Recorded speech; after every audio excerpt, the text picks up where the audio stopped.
조갑제 TV 시청자 여러분 안녕하십니까. 2025년 3월 11일 오후 1시입니다.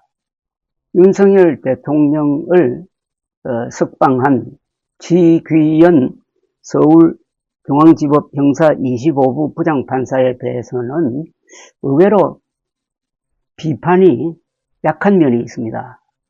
오히려 적시항고를 포기한 심우정 검찰총장에 대해서는 여러 가지 비판이 나오고 있는데 비해서 이 사단을 일으킨 판사에 대해서는 그 판사의 돌출적 결정에 대해서는 비판이 약하다는 겁니다. 그 이유가 지금 이재명 대표 재판이 여러 건 법원에 걸려 있어가지고 민주당이 그걸 고려해가지고 공격의 화살을 심우정 총장에게 집중시키고 있는 것 아니냐 하는 그런 생각도 드는데, 다만 언론에서 이 문제를 지속적으로 제기를 하고 있습니다. 근데 MBC는 오늘 오전 9시 29분 이런 보도를 했습니다. 윤 구속 취소 재판장 참여 주석서에는 구속 연장 날로 개선해야 된다. 시간이 아니라 날로 개선해야 된다라고 집었습니다. 아주 약한 부분을 건드렸는데, 이번 지귀현 부장판사의 이 결정에는 과거에 한 번도 우리나라 수사와 재판 과정에서 거론된 적이 없는 날이냐 시간이냐의 문제가 거론되었고, 판사는 놀랍게도 한 번도 적용된 바가 없는 시간을 기준으로 해가지고 구속기간이 넘어서 기소를 했으니까 윤석열 대통령은 석방되어야 한다, 이런 논리 구성을 했다는 사실입니다. 그래서 지금 전국 교도소에서 아주 난리가 났답니다. 그러면 나도 구속 취소 대상이 아니냐 해가지고 변호사를 막 부르고 하고 있다는 겁니다. 혼란이 발생했다는 거죠. 이 법이라는 것은 안정성이 매우 중요합니다.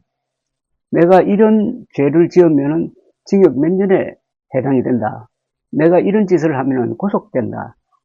나는 이런 일을 해도 법의 심판을 받지 않는다. 그것은 개인의 자유에 속한다. 뭐 이런 생각을 할 수 있어야 인간 생활을 할 수 있는 겁니다. 법치국가에서. 그런데 이 부장판사처럼 과거에 한 번도 된 적이 없는 기준을 갑자기 들고 나와가지고, 그것도 다른 사람도 아니고 내란 우두머리 혐의, 윤석열 대통령에게 요걸 적용해가지고 풀어주었다는 겁니다. 잡범이 아니고 뭐 강도도 아니고 사기꾼도 아닙니다. 내란 우두머리 혐의자입니다. 내란 우두머리 혐의가 확정이 되면 무기징역 아니면 사형입니다.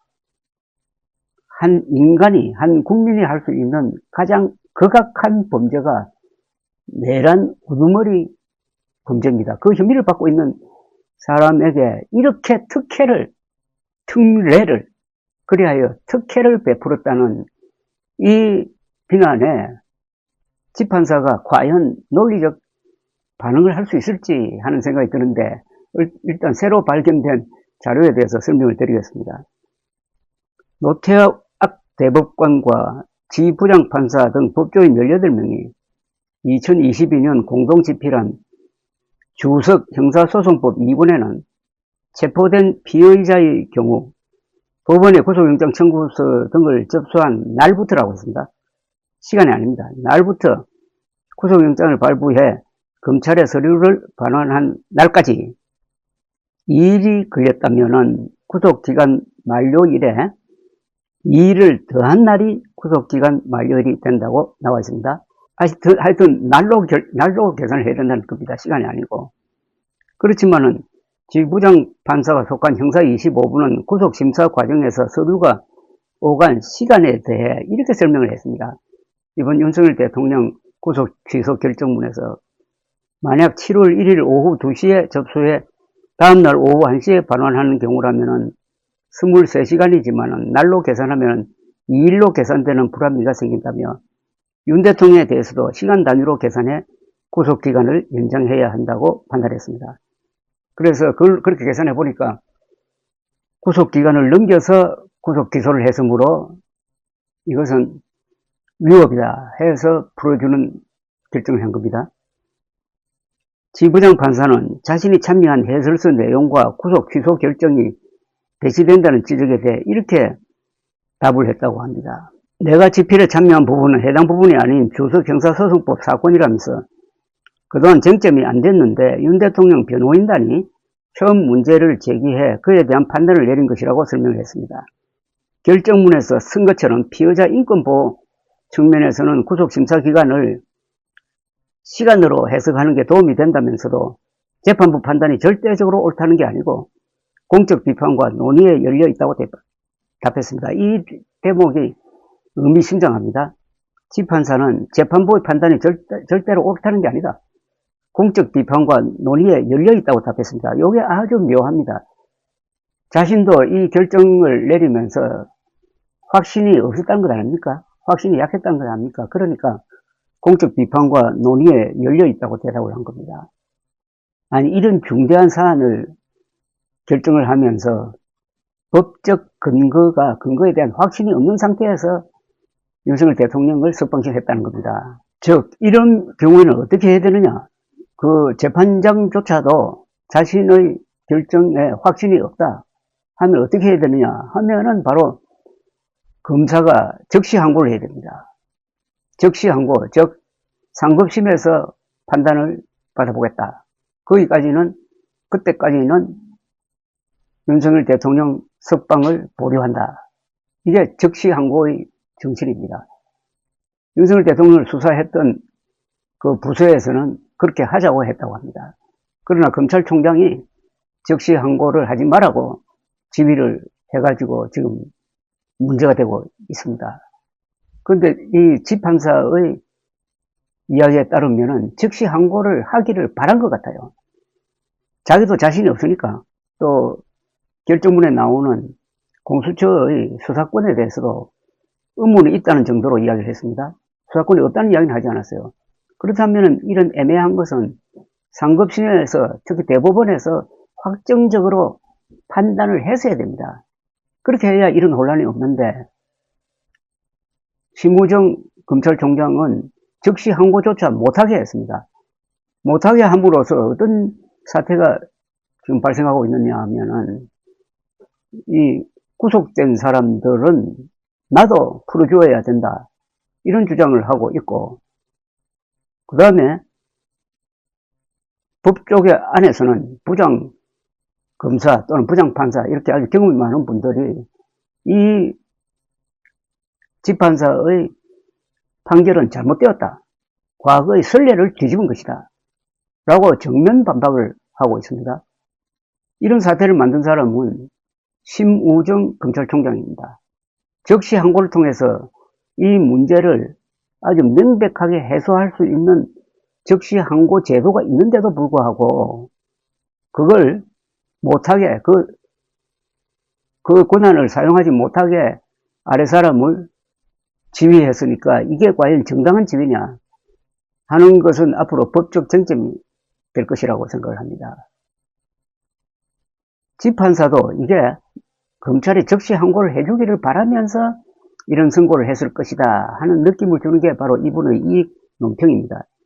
재판부 판단이 절대적으로 옳다는 게 아니고 공적 비판과 논의에 열려있다. 공적 비판과 논의의 제일 좋은 방법이 즉시 항고였습니다. 즉시 항고를 하면 고등법원, 대법원으로 올라가면서 이 문제에 대한 판단이 나오고 그렇게 됐으면은 이제 혼란이 정리가 되는 겁니다.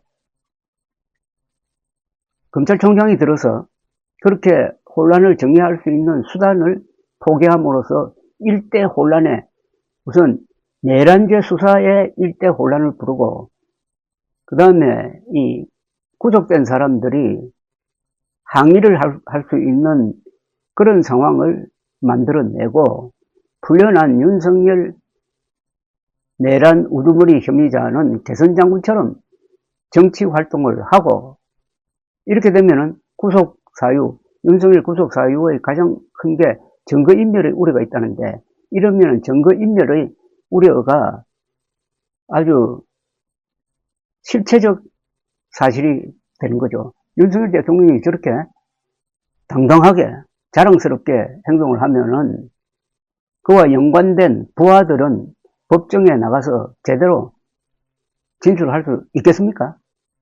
그러니까 내란죄 수사도 엉망진창으로 만들고 기존 수사 재판의 관례도 무너뜨려 버리고, 그리고 사회적 정의도 무너뜨리고, 내란 우두머리 혐의자가 개선 장군처럼 활동하도록 방치한 사람이 검찰총장이랍니다. 요새 유행하는 말이 절차적 흠결이 있다든지 절차적 문제가 있으면 안 된다든지 뭐 그런 이야기 하는데, 그건 한 면만 보는 겁니다. 절차적 흠결만큼 중요한 게 실체적 진실입니다. 실체적 진실과 절차적 어떤 정당성이 같이 합쳐져야 됩니다. 여기서 우선 재판사의 이 결정문 자체가 절차적 흠결이 있습니다. 자신이 절차적 흠결이 있는 결정문을 내놓았고, 검찰총장은 거기에 반론을 제기해가지고 바로잡을 생각을 하지 않고 손들고 말았습니다.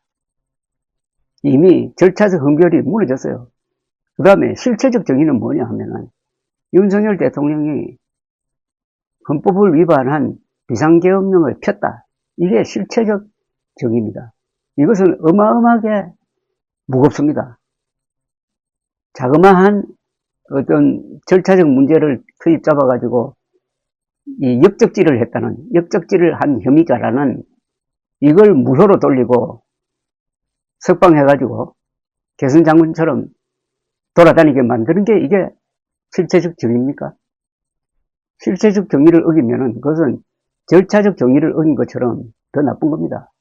이번의 경우에는 절차적 정의를 어긴 게 바로 판사와 총장이고, 그렇게 함으로써 실체적 정의도 망가뜨리고 있다는 겁니다.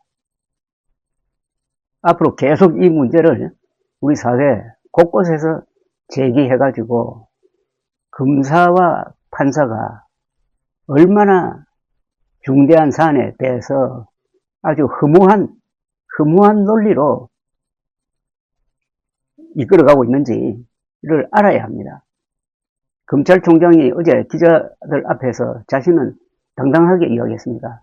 소신대로 했다, 법대로 했다, 인권 수호 차원에서 했다라고 했는데, 이런 사단을 만든 그 시발점이 바로 검찰총장이었습니다. 검찰총장이 공수처에서 넘어온 사건을 가지고 빨리 구속 기소를 해야 되는데, 그 구속 기소하는 시간을 뭐 회의를 하고 뭐 법원 내 다시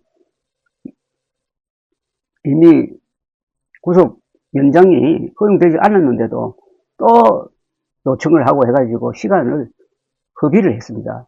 그것 때문에 이번에 윤석열 대통령이 풀려난 겁니다. 그런 원인 제공자가 그 다음에 이 문제를 클리어하게 정리할 수 있는 적시 항고까지 포기함으로써 오늘날의 이런 사태를 만들었습니다. 여기에 대해서는 책임을 져야 합니다. 검찰총장이 책임을 져야 합니다. 지금 검찰총장의 하는 미안하다는 말 한마디도 안 하고 내가 뭐 잘못했는데 하는 그 자세는 윤석열 검찰총장 또는 윤석열 대통령을 지금 담고 있습니다. 아, 검사는 이런 식으로 행동하는구나. 검사의 입에서는 미안하다는 말이 나올 수 없구나 하는 것을 다시 우리가 확인한다면 검사 출신들은 정치를 해서는 안 된다는 확신을 더 굳히게 됩니다. 감사합니다.